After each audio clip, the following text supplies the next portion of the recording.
శివాజీ భారతదేశ చరిత్రలో సువర్ణాక్షరాలతో లిఖించబడిన పేరు. ఈ పేరు వింటే హిందూ మతం పులకించిపోతుంది. మొఘలుల దాడుల నుంచి హిందూ మతాన్ని రక్షించిన ఘనత ఆ మరాఠా యోధుడికే దక్కుతుంది. తల్లి సంరక్షణలో, బైరంగ్ ఖాన్ శిక్షణలో రాటుదేలిన శివాజీ తన యుద్ధ తంత్రాలతో బీజాపుర, గోల్కొండ సుల్తానులను మొఘలులకు ముచ్చెమటలు పట్టించాడు. తన గురువు సమర్థ రామదాసు, తల్లి జిజియాబాయి బోధనలతో హిందూ మత సంరక్షణకు కంకణం కట్టుకున్నాడు. స్వశక్తితో మరాఠా సామ్రాజ్యాన్ని స్థాపించిన శివాజీ గురించి చరిత్రకు తెలియని నమ్మశక్యంగాని నిజాలు ఎన్నో ఉన్నాయి. శివాజీ పేరు శివుడు నుంచి వచ్చింది కాదని చాలామంది అనుకుంటారు. కానీ అది నిజం కాదు. ఓ ప్రాంతంలోని భక్తులు శివుడిని శివాయ్ అని పిలుస్తారు కూడా. ముస్లిం దురాక్రమణలను శివాజీ వ్యతిరేకించినా తన రాజ్యంలో మాత్రం లౌకికవాదాన్ని పాటించారు.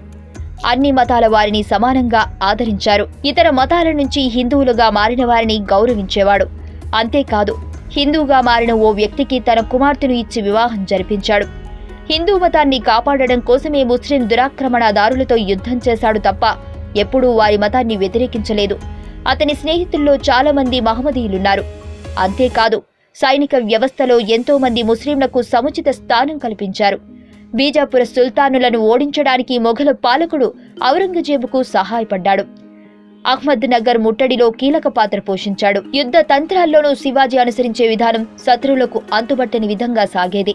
తండ్రి నుంచి వారసత్వంగా వచ్చిన 2000 మంది సైనికులను 10,000 మంది స్థాయికి పెంచుకోగలిగాడు.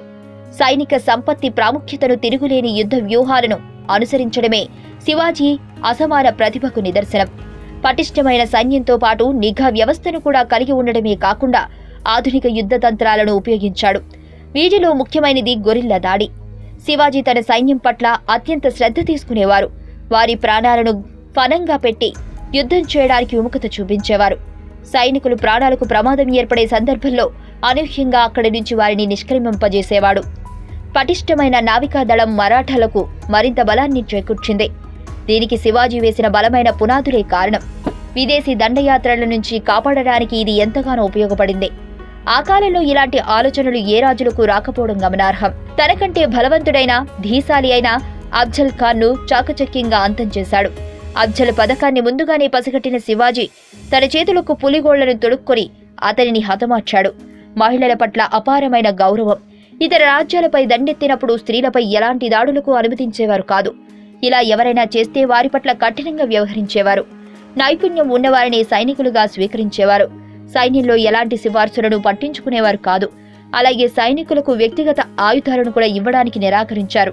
కొన్ని సమయాల్లో వీరితో రాజ్యంలోని పౌరులకు హాని కలుగుతుందని భావించారు. వేరే రాజ్యాలను ఆక్రమించుకునే సందర్భంలో దోచుకున్న ఆయుధాలకు తప్పనిసరిగా లెక్కలు చూపి ఆయుధగారానికి తరలించాలనే నిబంధన అమలు చేశారు. అలాగే మత ప్రదేశాలు, ఇళ్లపై దాడులకు అంగీకరించేవారు కాదు. ఈ వీడియో మీకు నచ్చినట్లయితే లైక్ చేయండి, షేర్ చేయండి. మరిన్ని అప్డేట్స్ కోసం మా ఛానల్ ని సబ్స్క్రైబ్ చేయండి.